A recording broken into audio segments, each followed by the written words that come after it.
Mi nuera me trata como a una criada. Pero cuando le dije que lo había grabado todo, empezó a sudar frío. Me llamo Charlotte. Tengo 82 años.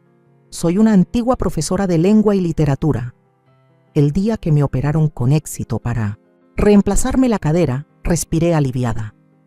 Pensé que, por fin, mi dolor físico había terminado. No me imaginaba que lo más terrible estaba a punto de empezar. Mi hijo, Javier, me llevó a vivir con él y su esposa, Clara. Pensé que era lo correcto, una madre anciana y enferma viviendo cerca de sus hijos. Tenía la esperanza de que este sería un lugar donde encontraría consuelo, cuidados, donde recuperaría momentos cálidos en mi vejez. Pero me equivoqué. La crueldad y la soledad nunca habían sido tan evidentes. Solo 3 días después de llegar a casa, cuando todavía tenía que usar un bastón, Clara me despertó cuando aún no había amanecido. Estaba de pie junto a la puerta de mi habitación, con un trapeador en la mano, sonriendo dulcemente. «Madre, levántate, por favor. Pensaba limpiar la cocina yo misma, pero supuse que también querrías hacer ejercicio para recuperarte rápido, ¿verdad?». Antes de que pudiera reaccionar, Clara entró, quitándome las mantas. «El médico dijo que deberías caminar suavemente todos los días». ¿Suavemente? Cuando las puntadas aún no habían cicatrizado y solo había dejado de tomar analgésicos hace 2 días. Me levanté con dificultad, jadeando, arrastrando los pies hasta la cocina con un trapo. La cocina estaba reluciente sin una mancha, pero Clara seguía repitiendo: «Este lugar todavía está un poco sucio. Creo que tus ojos están muy débiles». No respondí.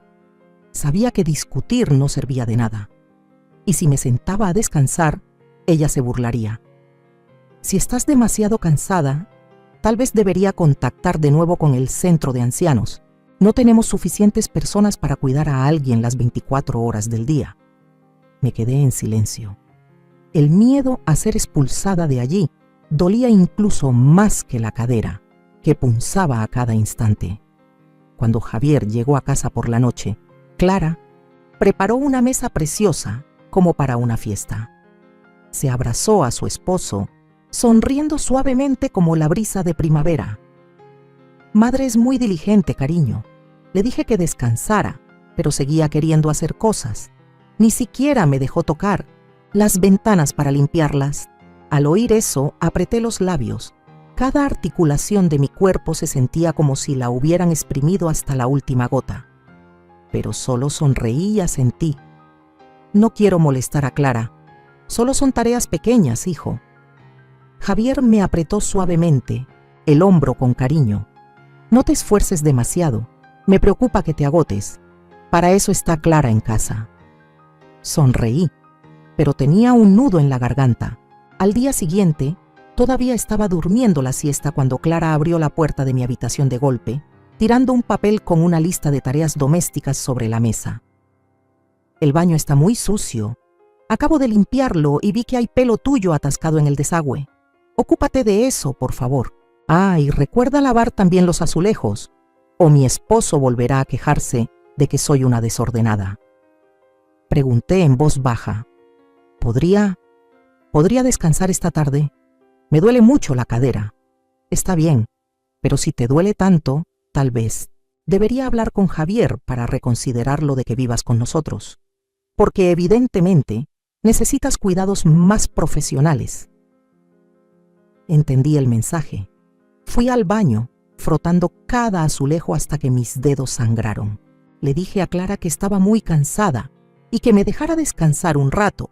Ella acababa de hablar con un cliente y enojada me dijo: «Una inútil como tú. Es afortunado de estar en una casa como esta. ¿Estás planeando ser perezosa?». Luego, inesperadamente, me sacó al patio, bajo un árbol, donde me ató fuertemente al tronco con una fina cuerda. «Deberías descansar aquí hasta morir. ¿Quieres descansar? Te daré descanso», supliqué. Pero no hizo caso. Me dejó allí durante casi 3 horas. El sol me quemaba como al hierro. Me zumbaba la cabeza. Mi vista se nubló. Estaba agotada, pero aún recordaba sus palabras. Solo cuando Javier llegó a la puerta, Clara fingió correr horrorizada, me desató, tiró la cuerda a un arbusto, me echó agua fría encima y arrastrándome gritó: «Cariño, mamá se desmayó en el jardín. Ayúdame, por favor. Ya le dije que no siguiera cuidando las flores todo el día». Javier corrió hacia mí y me levantó. Estaba temblando, pero cuando intentaba decir algo, Clara me abrazó por detrás. Estaba muy preocupada. Menos mal que llegué justo a tiempo. Javier se volvió hacia mí. «Mamá, ya te lo dije. Deja que Clara haga estas cosas. Ya estás mayor, tienes que cuidarte». Solo pude asentir, porque decir algo sería inútil, porque a los ojos de mi hijo, su esposa es un ángel, y yo solo soy una anciana senil que está arruinando la familia feliz de su hijo. Y me quedé en silencio como una sombra, porque temo que si digo algo, me abandonen. Y esta vez sería para siempre, pero no sé cuánto tiempo podré soportarlo. Todavía recuerdo con claridad esa tarde, cuando estaba fregando cada azulejo del baño, tarea que Clara decía que era muy buena para la circulación sanguínea, y oí sonar el timbre de la puerta. En ese momento no pensé en nada. Mi mente estaba entumecida por el olor a lejía y el sudor que me caía en los ojos. Pero la voz que resonó desde la valla me hizo detenerme. «Doña Charlotte, soy Daniela, la vecina de al lado. Hice unos pastelitos. ¿Le gustaría probarlos?» Daniela, la joven que vive en el apartamento de al lado. De vez en cuando oía sus conversaciones telefónicas sobre centros de apoyo para personas mayores, asistencia social y líneas telefónicas para denunciar maltrato. Hoy, al oír su voz, sentí un vuelco en el corazón. Dudé. A Clara no le gustaba que me relacionara con los vecinos. Una vez dijo: «Mamá ya es mayor, tiende a sacar conclusiones precipitadas y los vecinos no son tan amigables. Hablar demasiado puede dar lugar a malentendidos».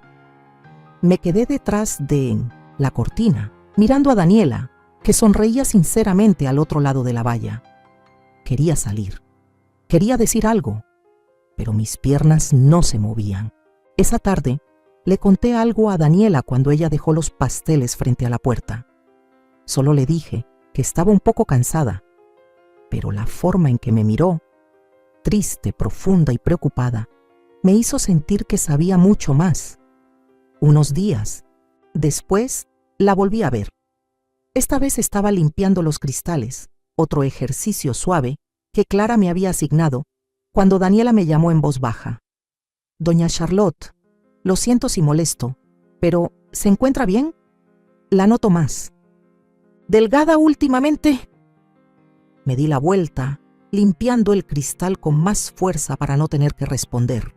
Esa noche, Clara entró en mi habitación con un paño húmedo en la mano.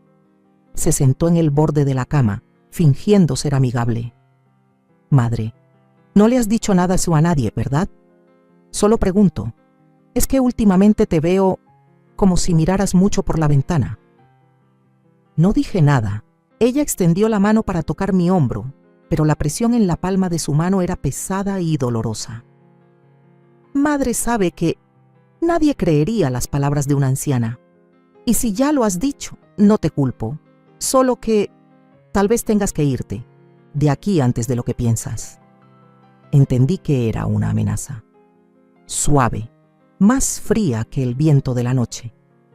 Decidí reunirme con Daniela. Una mañana, cuando Clara salió a practicar yoga, me senté en el porche, fingiendo leer un libro. Daniela se acercó con una taza de té. «¿Puede decirme si algo va mal?», dije temblorosamente. No quiero ir a una residencia de ancianos». Daniela me miró sin decir nada.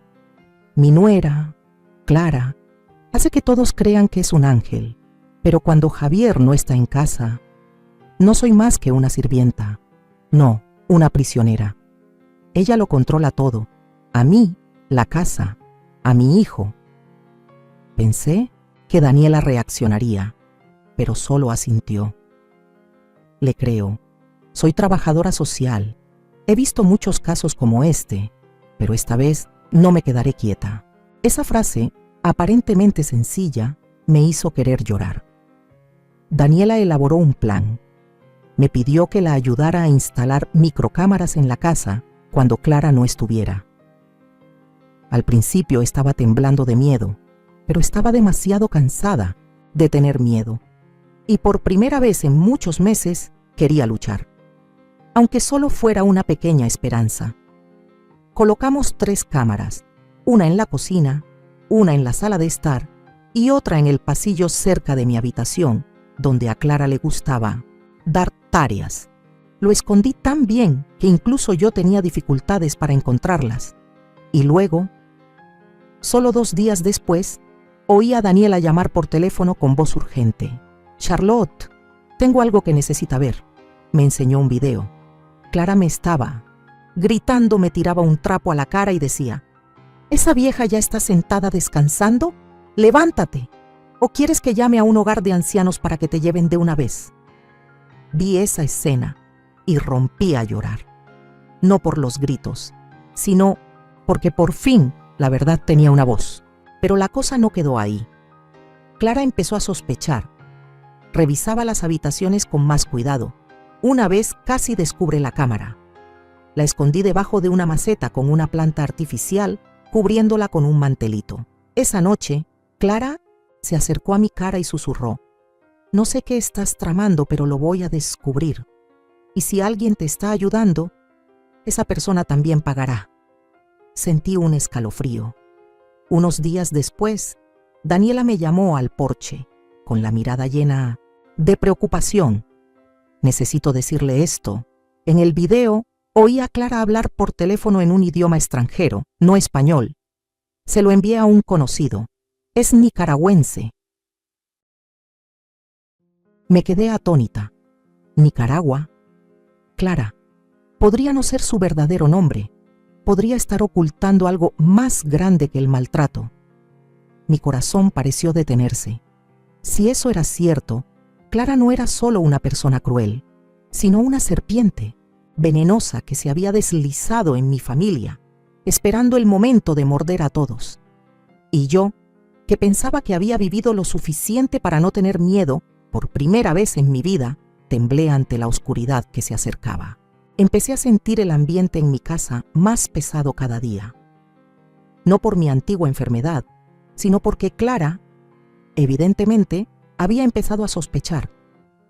No sé si ya había visto algo, oído algo, o simplemente lo sentía con su instinto perverso. Pero veía que su mirada ya no era la misma. Una tarde, mientras doblaba toallas en el lavadero, una tarea que me obligaba a repetir porque no estaban bien dobladas, Clara entró, sin llamar a la puerta como solía hacer. ¿Sabes? Estaba pensando, ¿no será que hay algo que nos está vigilando en la casa?, dijo, con una voz que parecía reírse. Mis manos se detuvieron. Sentí claramente la garganta seca, pero traté de mantener la calma. ¿Qué dices?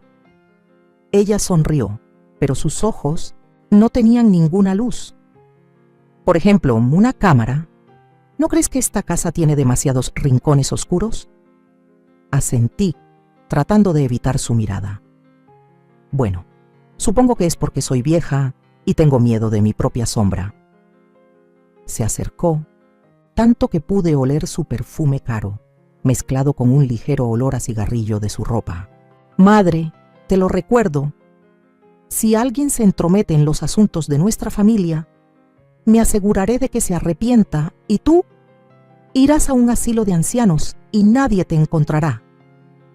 Entendí que era una amenaza. Suave, más fría que el viento de la noche. Esa noche no pude dormir. Pensé en las cámaras, en los videos que guardaba Daniela y también en Clara, la mujer que vivía bajo mi techo, que dormía junto a mi hijo, pero que era alguien completamente diferente. Una loba vestida con seda. 2 días después, estaba limpiando la cocina cuando oí a Clara gritar desde la sala de estar. ¿Qué demonios es esto? Salí corriendo con el corazón latiendo con fuerza. Clara sostenía la maceta con la planta artificial, la maceta donde había escondido la cámara. Sacó de ella un pequeño objeto negro. La sangre se me subió a la cabeza. Sabía lo que iba a pasar. Así que esta es la razón por la que te gusta merodear por la casa cuando yo no estoy. Estás espiándome. ¿Con quién estás jugando? ¿A ser espía? Traté de mantener la calma. Clara, no sé qué es eso.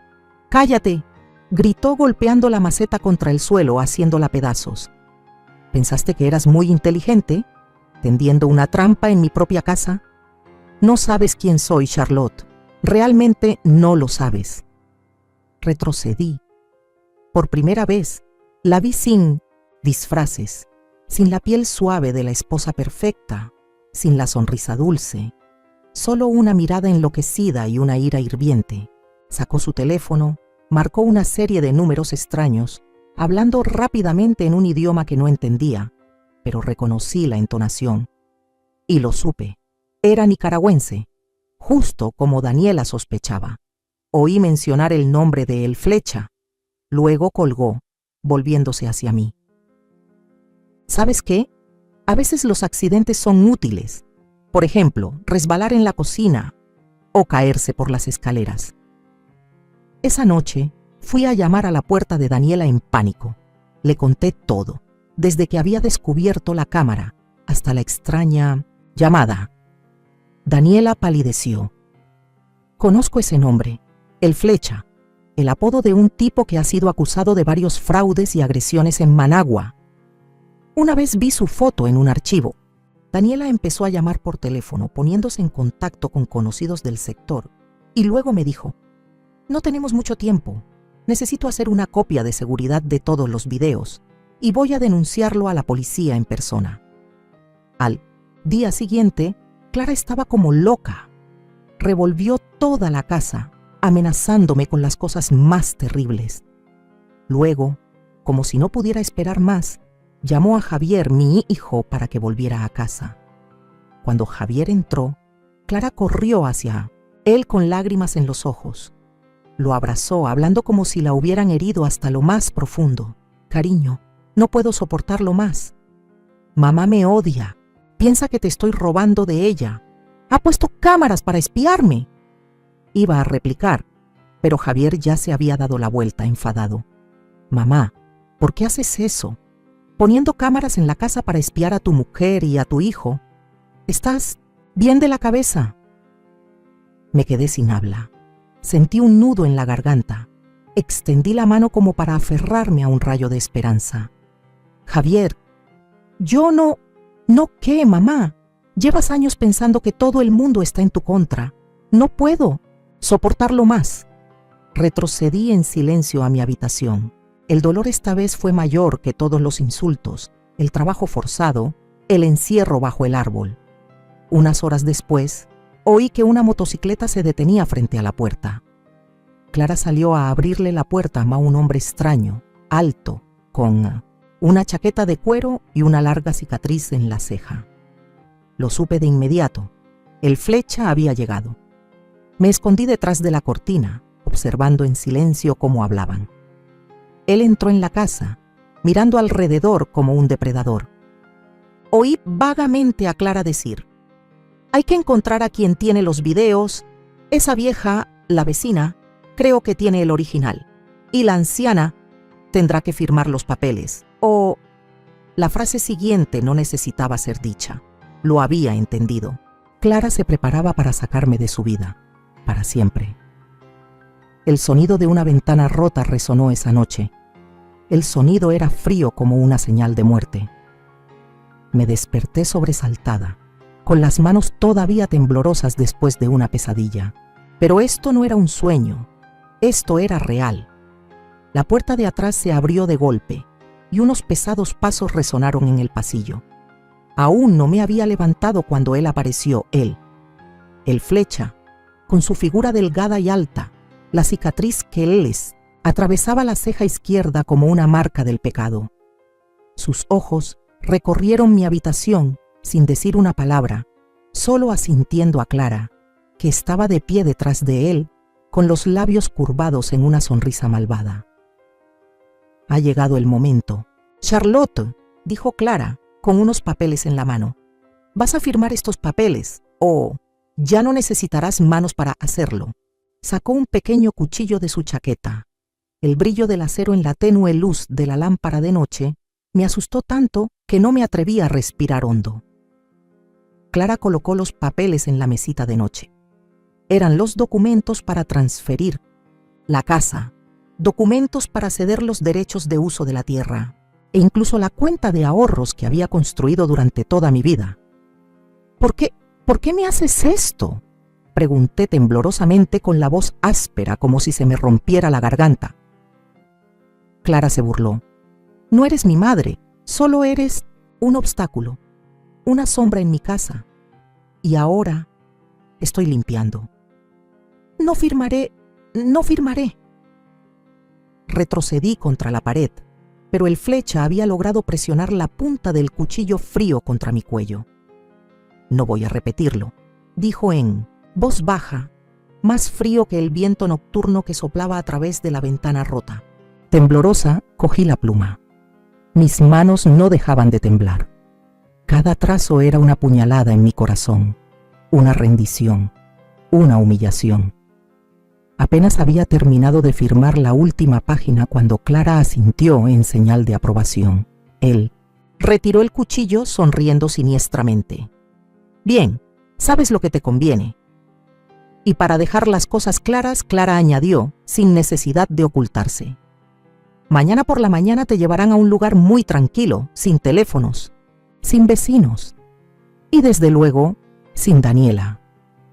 Me desplomé, abrazándome la cabeza.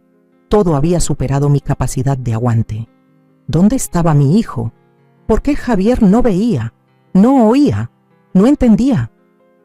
Antes de que pudiera pensar más, oí que llamaban a la puerta. Clara se quedó paralizada. El flecha sacó el cuchillo y se escondió detrás de la puerta. La voz de Javier resonó. «¿Mamá? ¿Mamá? ¿Estás en la habitación? No respondas», susurró Clara. Me quedé en silencio, con lágrimas en los ojos que no podía evitar. «¿Clara?», siguió llamando Javier. «Oigo ruidos extraños. ¿Pasa algo?». Clara salió, representando su papel habitual. «Oh, no es nada. Cariño, el gato tiró un jarrón. Ya lo limpié». «¿Gato? No tenemos un gato». La voz de Javier se detuvo. «Oh, me equivoqué. Fue el jarrón que lo empujó el viento». Oí los pasos de él entrando en el pasillo. Quería gritar con todas mis fuerzas, pero mi garganta estaba atenazada por el miedo. Clara rápidamente cerró la puerta de mi habitación con llave desde fuera, encerrándome. Después, oí los pasos de Javier alejándose. Me dolió el pecho. Me habían abandonado. Una vez más. A la mañana siguiente, Clara fingió ser dulce. Me trajo un plato de sopa y susurró. «Esta mañana te vas a vacaciones. El lugar es muy tranquilo, sin vecinos molestos, sin Daniela entrometiéndose. Solo personas como tú, viejas, confundidas e inútiles». No toqué la sopa. Me senté mirando por la ventana, esperando un milagro. Y entonces, el milagro llegó. Cerca del mediodía oí una motocicleta familiar. Era Daniela y con ella, la policía. No sé qué pasó ahí fuera. Solo sé que un momento después, la puerta se abrió de golpe y el flecha entró corriendo como un animal herido, con los ojos enloquecidos. «¡Clara! ¡La policía! ¡Han llegado!». Clara rápidamente recogió los papeles, pero antes de que pudiera reaccionar, sonó un golpe violento en la puerta. «¡Abran la puerta! ¡Policía!». Corrí hacia la sala de estar justo cuando el flecha sacaba el cuchillo para abalanzarse sobre Daniela, que acababa de entrar con 2 policías. Se oyó un plaf y el policía golpeó con la culata de la pistola la cabeza de él. El flecha cayó al suelo, con la sangre brotando de su frente. Clara gritaba: «¡No tienen derecho! ¡Soy la esposa legítima! ¡Esta casa es mía!». Daniela se acercó y levantó la carpeta de documentos. «Se equivoca, María Castillo. Tenemos pruebas de falsificación de documentos, abuso de ancianos, amenazas y fraude internacional. Y mostrándole un periódico. La víctima Montoya acaba de despertarse. Ha confirmado todo. Clara se quedó muda. Javier entró después, con varias copias de los documentos de transferencia que me habían obligado a firmar. Estaba pálido. Charlotte, mamá, ¿es esto cierto? Solo me quedé en silencio.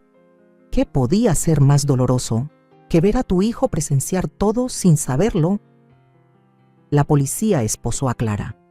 Al pasar a mi lado, me miró como si quisiera hacerme pedazos. Volveré. ¿Me oyes? Volveré. No lo creo, dijo Daniela con calma. Esta vez no tienes a nadie, amo. ¿Quién sobornar? No vas a volver.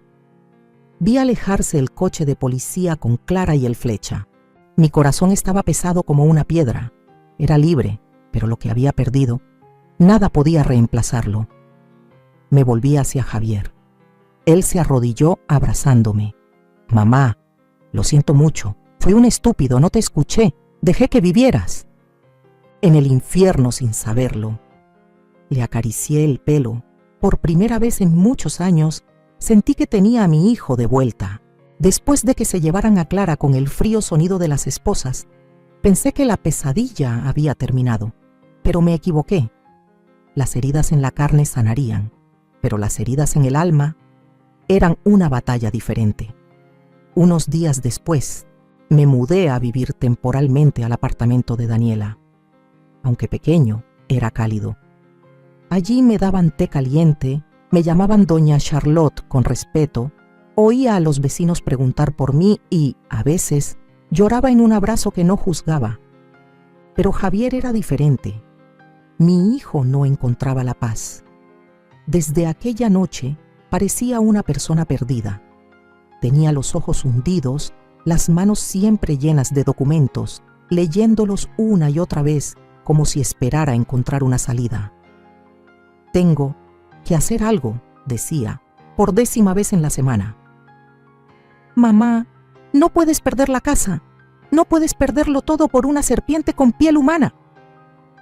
Solo miraba a mi hijo y luego ponía suavemente mi mano sobre su hombro. Una casa está donde hay gente que se ama, hijo. No dejes que una casa vacía sea lo que te haga sentir culpable. Pero Javier no se detuvo. Se puso en contacto con un viejo amigo, un joven pero brillante abogado llamado Esteban.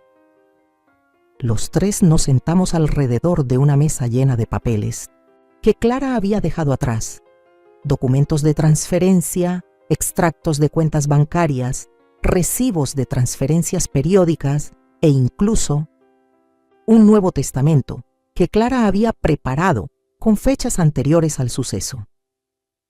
Esteban hojeó cada papel, tomando notas con cuidado como un médico que lee una tomografía computarizada de un tumor maligno. Esta transferencia de propiedad se firmó 3 días antes del incidente, dijo Esteban frunciendo el ceño. Pero en el video de vigilancia proporcionado por la señorita Daniela, se ve que la obligaron a firmar en mitad de la noche, bajo amenaza de un cuchillo. Levantó la vista hablando con seriedad. Eso es ilegal, muy ilegal. Tenemos una oportunidad. Mi corazón latió con fuerza. Por primera vez, después de muchos meses sumida en la oscuridad, sentí que se filtraba un rayo de luz. A la mañana siguiente, presentamos una demanda ante el Tribunal Civil de la ciudad. Esteban adjuntó una copia de la cámara, mi declaración, los informes médicos, que confirmaban que tenía una lesión en el hombro izquierdo que aún no estaba curada y que me impedía coger un bolígrafo en el momento de la firma, y especialmente la grabación de Daniela, donde Clara se había dejado llevar por la lengua y había admitido: la obligué a firmar a toda costa. Esperamos. 1 semana, 2 semanas. Entonces un día, Javier entró corriendo en la tienda de comestibles donde yo estaba ayudando a Daniela a pegar folletos contra el maltrato de ancianos. «Mamá, Esteban acaba de llamar. Hay un resultado en la audiencia urgente». Solté la pila de folletos con los ojos llorosos. La sala del tribunal no estaba llena ese día, pero la atmósfera era espesa, como si se ahogara por el pasado expuesto. Me senté frente al juez, sin temblar, sin miedo. o mejor dicho, no tenía nada más que perder. El abogado de la parte demandada, un extraño que representaba a Clara, dijo que los documentos estaban completos y tenían una firma válida. Esteban se levantó, replicando con calma: la firma no puede considerarse válida cuando se hizo bajo amenaza de un arma, cuando la víctima no tenía plena capacidad debido a la lesión, y especialmente cuando todo ha sido grabado por una cámara. Encendió la pantalla. Apareció el video. Yo, Charlotte, con la mano temblorosa sosteniendo la pluma, el cuchillo pegado a mi cuello. Clara estaba de pie detrás de mí, fría como el hielo. Toda la sala se quedó en silencio. Entonces Esteban sacó un informe pericial caligráfico que mostraba que la escritura era desigual y diferente a las muestras anteriores. Presentó pruebas adicionales de que Clara había utilizado documentos de identidad falsos y los antiguos casos en Nicaragua estaban a la espera de la extradición. No solo estamos probando que esto es un fraude, estamos demostrando que mi cliente, doña Charlotte, ha sido objeto de graves violaciones de los derechos humanos y ella se merece que se le devuelva todo. El juez tardó unos minutos en deliberar. Entonces habló, lento pero seguro. El tribunal dictamina: se anulan todas las transacciones de transferencia de bienes inmuebles entre el demandante y el demandado. La casa y los bienes relacionados serán devueltos a doña Charlotte. Javier me apretó la mano con fuerza. No pude hablar. En ese momento solo pude llorar. Ganamos el caso, pero esta victoria no me hizo tan feliz como cuando era joven. Fue una victoria bañada en lágrimas y pérdida. Mi hijo ahora sabía la verdad, pero también perdió una parte de su juventud. Su fe ciega se convirtió en una carga para su conciencia. Daniela me abrazó en el patio del tribunal. Es una inspiración, doña Charlotte. Me ha hecho creer que incluso la persona más débil puede levantarse si alguien está a su lado. Sonreí. No era la sonrisa de alguien que acababa de ganar un caso, sino la sonrisa de una madre que finalmente vio a su hijo cambiar de opinión. Había regresado, de pie frente a la antigua puerta de hierro gris, con el llavero frío en la mano. De repente me sentí como una extraña frente a la casa a la que una vez llamé hogar. Javier abrió la puerta principal. Entré. Lo primero que me llamó la atención fue el olor. No el olor a madera vieja o el ligero aroma a jazmín que solía quemar, sino el olor a desinfectante químico y el intenso perfume que Clara había usado para imponer su propio olor en esta casa. Era el olor de la invasión, el olor del poder. Las paredes de color amarillo pálido que había elegido para crear una sensación de calidez, ahora habían sido repintadas de un gris silencioso. Todas las fotos de familia habían desaparecido, sustituidas por abstractas pinturas frías que colgaban por todas partes. Incluso la cocina, donde solía lavar las verduras, donde solía regañar a Javier porque se comía las zanahorias cuando era niño, se había vuelto extraña, como si hubiera sido diseñada por alguien que nunca habían cocinado de verdad. «Mamá, ¿quieres descansar un poco?», preguntó Javier en voz baja. Negué con la cabeza. «No, quiero ver cada rincón, cada lugar de esta casa, ver cuánta memoria ha tocado esa chica». Abrí la puerta del dormitorio. Mi habitación, que solía estar llena de olor a lavanda y luz suave, ahora se había convertido en una habitación vacía, fría, con solo una cama individual y un moderno armario de madera. La ropa de cama aún olía a lavandería, pero sabía que era el olor del encubrimiento.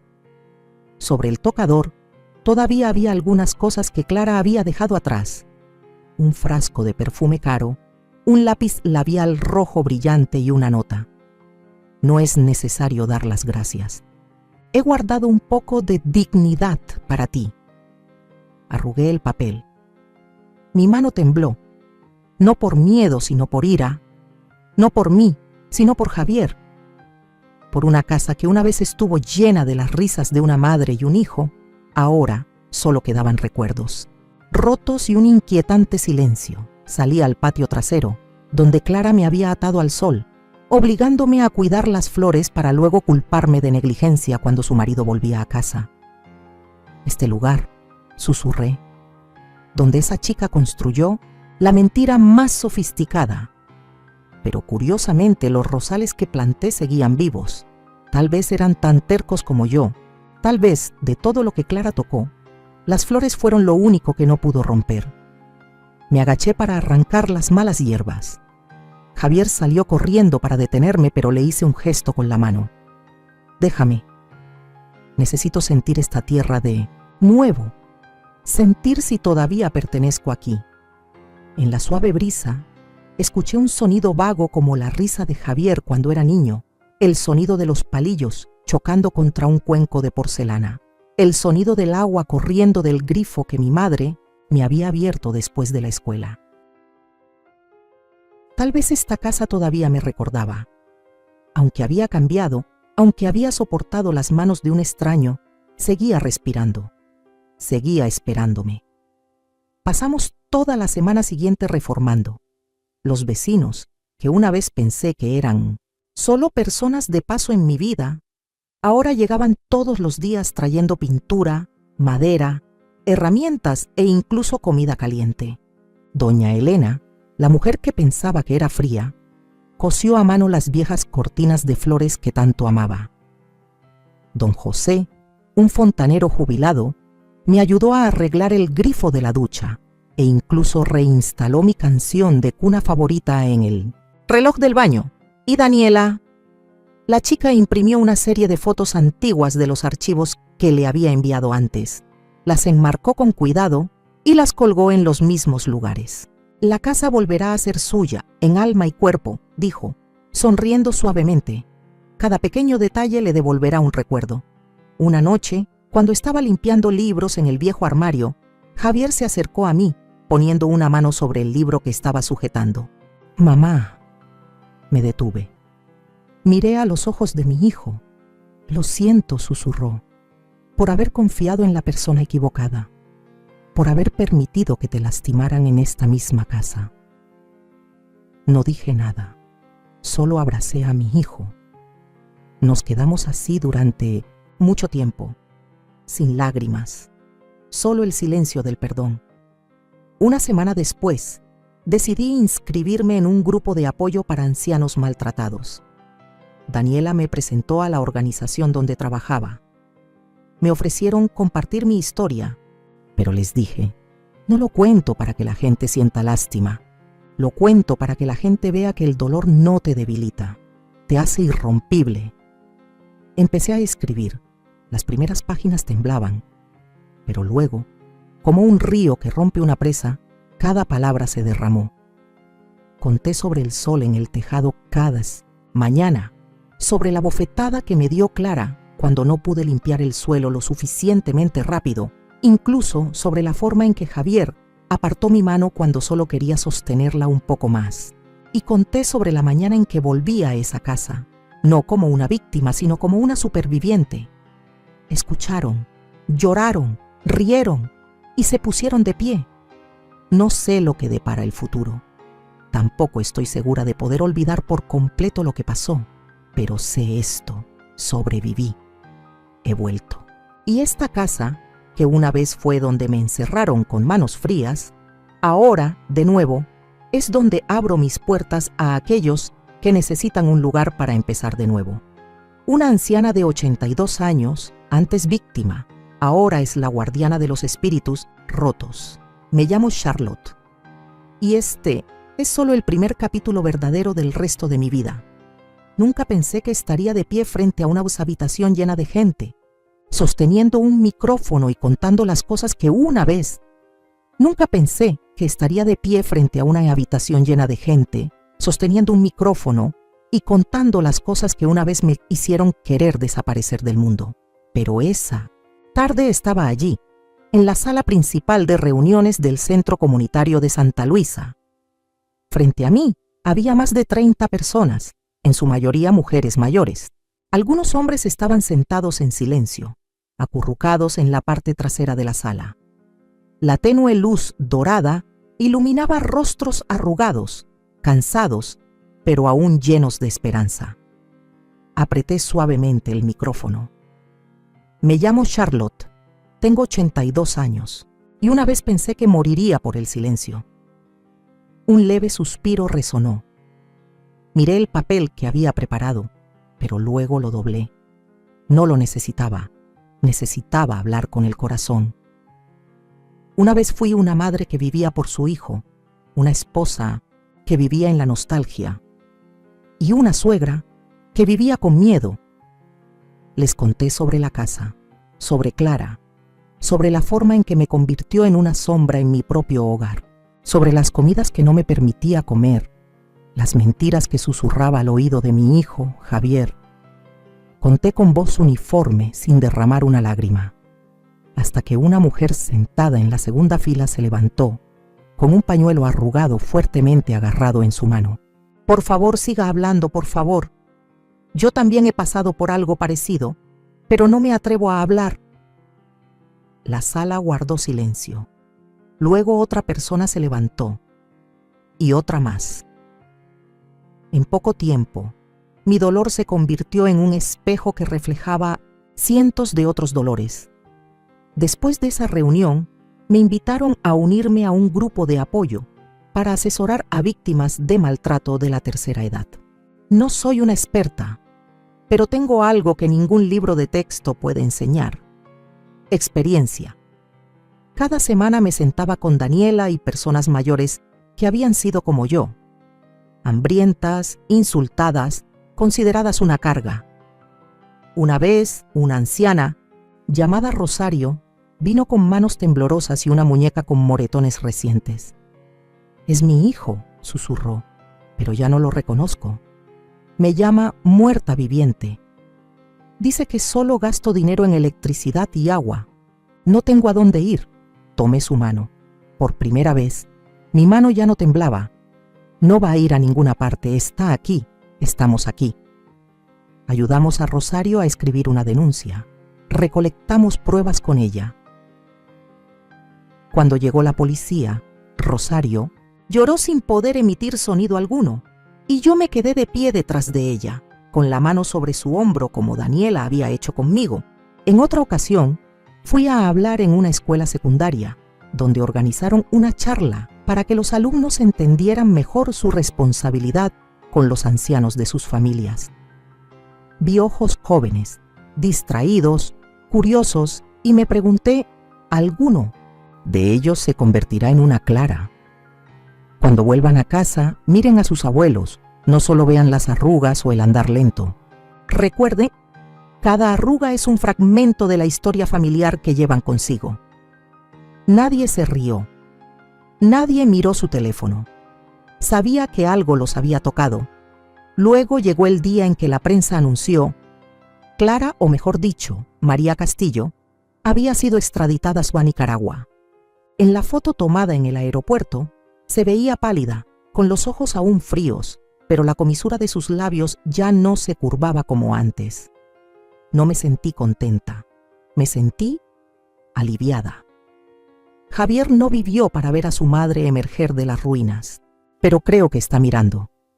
Creo que, en una tarde lluviosa, cuando limpie el armario de libros, oiré los pasos de él grabados en este pasillo antiguo. Por las noches, me siento sola en la sala de estar, donde Clara fingía leer libros, y enciendo una pequeña vela, no para conmemorar a quien me hizo daño, sino para iluminar las partes de mi memoria que habían sido enterradas. Reescribo todo, en libros, en documentos, en voces. Algunos me llaman símbolo, algunos dicen que soy valiente. No me veo así, solo soy una madre que amó demasiado y se olvidó de protegerse a sí misma. Solo soy una superviviente que quiere hablar por aquellos que aún no tienen fuerzas para hacerlo. Soy Charlotte y sigo adelante en la casa que una vez fue oscuridad y ahora está radiante de esperanza. El Tribunal Federal abrió el juicio de extradición de Clara a Nicaragua. No estaba obligada a estar presente, pero sabía que tenía que ir. No para ver a Clara, sino para demostrarme a mí misma que ya no tenía miedo. Me puse mi vestido de seda azul oscuro, planchado e impecable. Mi cabello plateado, peinado suavemente hacia atrás. En mi bolso había una copia de la primera denuncia que firmé con Daniela como un recordatorio de lo lejos que había llegado desde esa tarde tendida en la cocina por hambre y agotamiento. Cuando entré en la sala del tribunal, sentí claramente mi corazón latiendo en mi pecho, un latido sordo, como los golpes de la memoria. Clara estaba presente, vestida con un uniforme de prisionera gris, con las manos esposadas, aunque ya no. Tenía maquillaje, ya no llevaba los vestidos elegantes, todavía conservaba su familiar aire de arrogancia, pero sus ojos, los ojos que me habían aterrorizado cuando me miraban por encima del hombro de Javier, ahora eran solo un pozo profundo, frío y sin fondo. Me senté en la primera fila. Clara me vio y sonrió. Una sonrisa torcida, deformada, pero claramente un recordatorio. Todavía no he desaparecido, Charlotte. La miré directamente a los ojos, sin pestañear, y susurré, sin emitir sonido alguno, solo 3 palabras. No tengo miedo. Comenzó la audiencia. El abogado de Clara presentó una larga lista de argumentos sin sentido, que había sido incriminada, que no había pruebas de que Clara y María Castillo fueran la misma persona, que los documentos de la policía nicaragüense podrían haber sido falsificados, que yo, una anciana de 82 años, podría tener delirios debido a la edad. Cerré el puño debajo de la mesa. A veces imaginaba a Javier sentado a mi lado, mirándome y asintiendo con ánimo, pero no, estaba sola. Y eso era suficiente. Luego me invitaron a hablar. Me levanté. Mi voz era inicialmente ronca, pero cuanto más hablaba, más sentía que mi firmeza volvía. Me llamo Charlotte.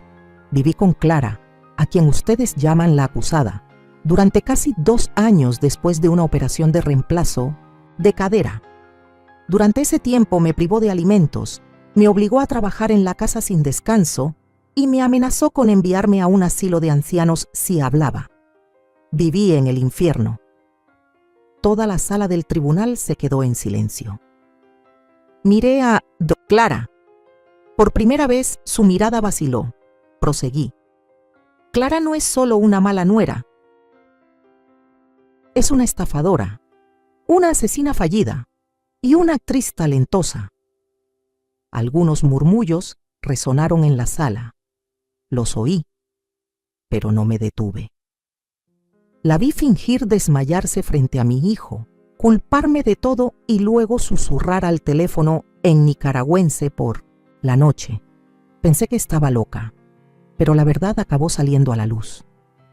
Saqué de mi bolso una copia de la declaración de Isabel Montoya. Se la entregué al secretario del tribunal. Si este tribunal necesita pruebas de que Clara es María Castillo, aquí están. La declaración de la mujer que estuvo en coma durante 5 años por haber sido envenenada por la propia Clara. No solo denuncio, pruebo. Cuando volví a mi asiento, Clara ya no sonreía. Una semana después, se dictó la sentencia. Clara sería extraditada a Nicaragua para enfrentarse a los cargos de fraude, envenenamiento, falsificación de documentos y conspiración para cometer asesinato. Ella no se resistió. Solo me miró por última vez mientras la esposaban y la llevaban. Charlotte, morirás sola en esa casa. La miré con frialdad, con resolución. Sobreviví en la misma casa que convertiste en infierno y he vivido para contarlo. La puerta de la sala del tribunal se cerró tras Clara. No me di la vuelta. Esa noche Daniela vino a mi casa. Trajo un marco de fotos, con una foto mía hablando en el tribunal. Mis ojos se humedecieron un poco, no por tristeza, sino por una emoción indescriptible. Creo que ella creía que nadie se atrevería a enfrentarse a ella, dije acariciando la esquina del marco. Daniela sonrió, con una mirada llena de respeto. Pero usted no es nadie. Usted es Charlotte, la que se atrevió a sacar los fantasmas a la luz. Nos sentamos en el jardín de rosas. Las flores habían vuelto a florecer después de muchas estaciones de abandono. Las gotas de rocío en los pétalos eran como lágrimas que aún no habían caído, pero yo ya no lloraba. Perdí a mi hijo, perdí mucho, pero no me perdí a mí misma. Soy Charlotte, he alzado mi voz y seguiré hablando por aquellos que aún no pueden. No lloré en el funeral de Javier. Tal vez ya había llorado lo suficiente, llorado hasta secarme las lágrimas en cada cena a solas, mientras Clara me hacía limpiar la casa. Llorado en silencio detrás de la puerta cuando Javier pasaba junto a mí como un extraño, todavía diciéndome «mamá», pero sus ojos ya no eran los ojos del niño al que solía acunar cada noche. El día que lo trajeron de la morgue, ya no reconocí a mi hijo. La bala había atravesado su pecho izquierdo a solo unos milímetros del corazón, el mismo lugar donde, durante 30 años, creí que todavía podía conservarlo. Dicen que no hay dolor más grande que perder a un hijo.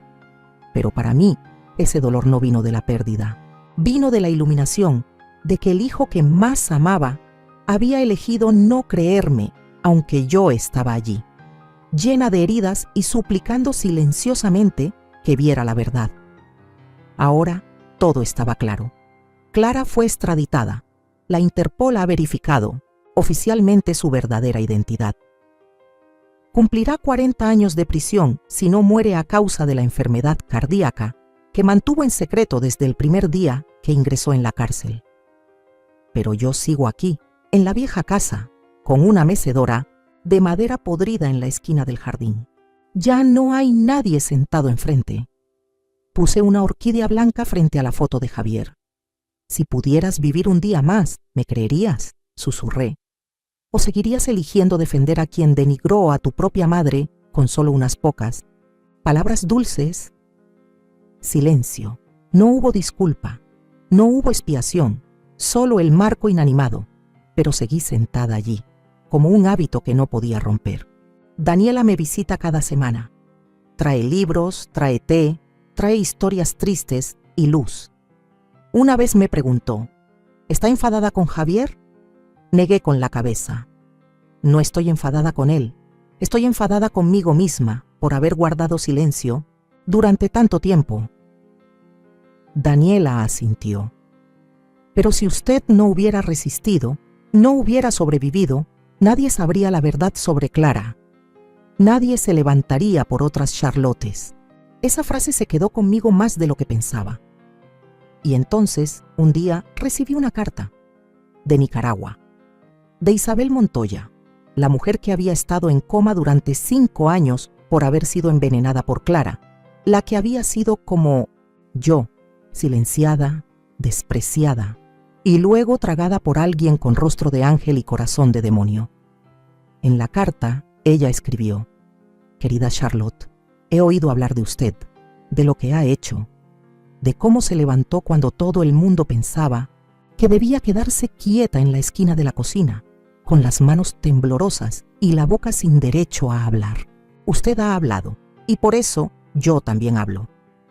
Somos la prueba de que las mujeres oprimidas aún pueden cambiar la vida de otras personas, incluso después de haber perdido todo».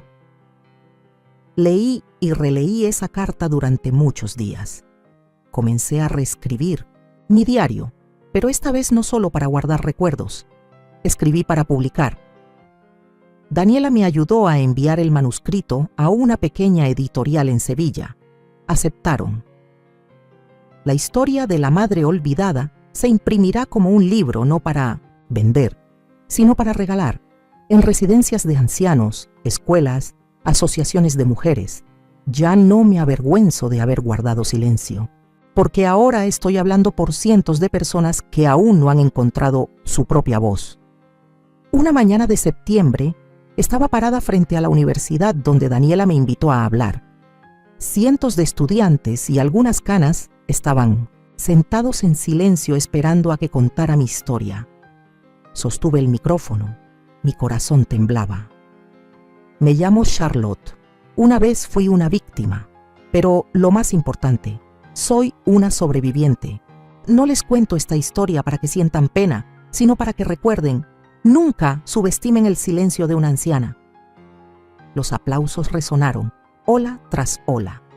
Inclino la cabeza, no por gratitud, sino porque sé que he vuelto a ser yo misma. Esa noche salí al jardín. Me senté junto al rosal que Javier plantó cuando era niño. Susurré como si pudiera oírme. Te perdono, Javier. Y me perdono a mí misma. Todos amamos a la persona equivocada, pero también es ese mismo amor el que nos ha hecho tratar de vivir, tratar de creer. La brisa sopló suavemente. Un pétalo de rosa cayó a mis pies. Ya no tengo miedo de esta casa. Ya no es la sombra del pasado, sino el lugar donde empiezo de nuevo, como una llama tenue que finalmente se enciende. Solía pensar que el final era algo triste. Era el sonido de una puerta cerrándose de golpe. Era la luz que se apagaba repentinamente. Era el corazón que se contraía y dejaba de latir. Pero no es así. El verdadero final es cuando levantas la cabeza, miras fijamente la herida cicatrizada y sonríes. Y para mí, hoy es ese día. Ha pasado un año desde que Clara, o más bien, María Castillo, fue sentenciada.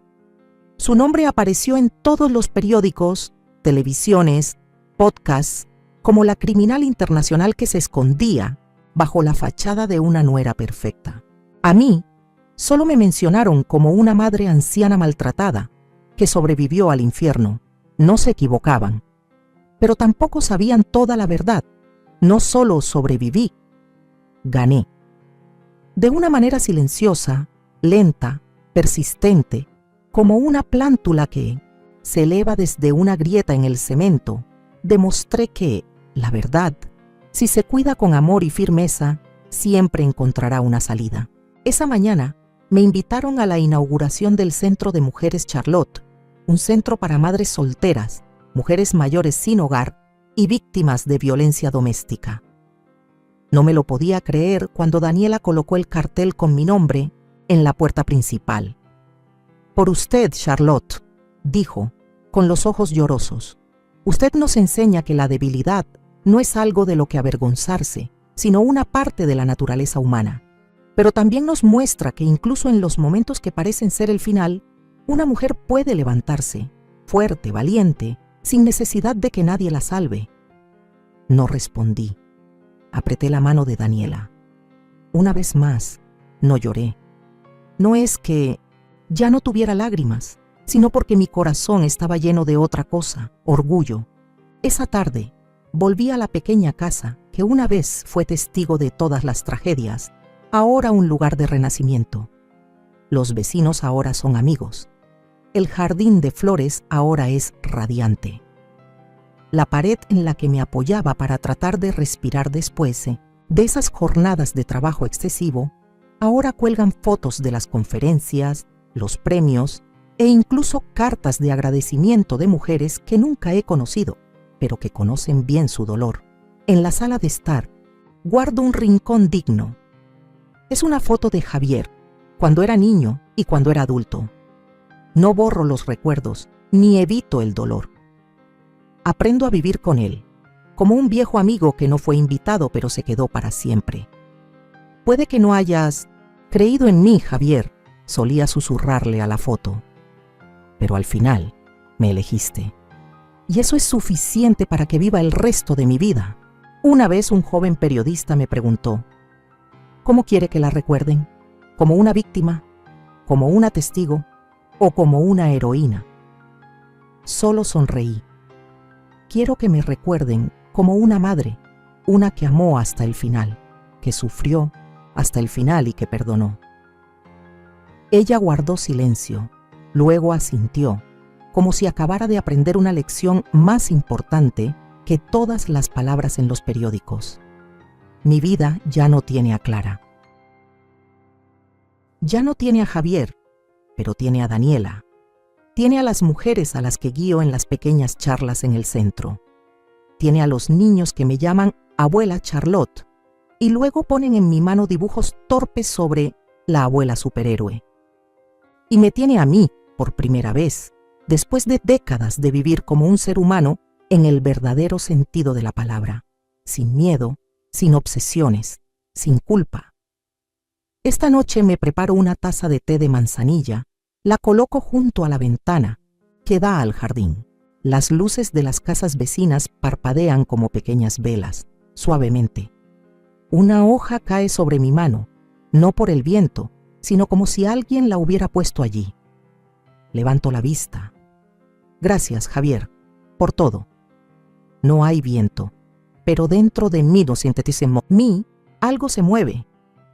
Ligero como un suspiro, fuerte como una promesa. Mañana iré al centro. Estamos a punto de abrir una clase de alfabetización para mujeres mayores que no saben leer. La semana que viene hay una clase de Reescribe tu vida. Y yo seré la que escriba la primera frase. Me llamo Charlotte. Ya no soy una víctima. Soy un testigo vivo de la resiliencia, la compasión y el amor incondicional de una madre. Solía pensar que el silencio era la única forma de mantener la armonía, que la paciencia era una virtud, especialmente cuando eres madre, la que da a luz, cría y está dispuesta a sacrificarlo todo por sus hijos. Pero fue ese mismo silencio lo que me hizo perder mi voz, perder mi respeto y casi perder mi vida. Cuento mi historia no para que la gente sienta lástima. Lo cuento para aquellos que están viviendo en silencio una forma sutil de abuso, bajo un techo que parece tranquilo, para que sepan que no están solos. No piensen que porque son mayores, porque son débiles, porque dependen de alguien, no tienen derecho a hablar. Tienen derecho a vivir con dignidad, a ser amados de manera significativa. El abuso no siempre son latigazos. Puede ser una mirada despectiva, palabras venenosas, comidas recortadas, aislamiento emocional. Y lo más doloroso es que viene de los mismos seres queridos. También quiero enviar un mensaje a los hijos. Escuchen con todo el corazón. No permitan que la madre se quede sin aliento para pedir ayuda antes de que se den cuenta. No permitan que la fe ciega en la persona equivocada los convierta en traidores de su propia carne y sangre. Y si es una persona ajena, un vecino, un transeúnte, un trabajador social como Daniela, por favor no miren para otro lado. A veces una mirada atenta, una pregunta oportuna, puede salvar toda una vida. No soy una heroína, solo soy una madre que una vez cayó, que fue llevada al extremo del dolor, pero que se levantó, no por odio, sino por amor y un anhelo de vivir de una manera digna. Si yo lo hice, usted también puede hacerlo. No tenga miedo, hable por usted misma y por aquellos que no se atreven a hablar.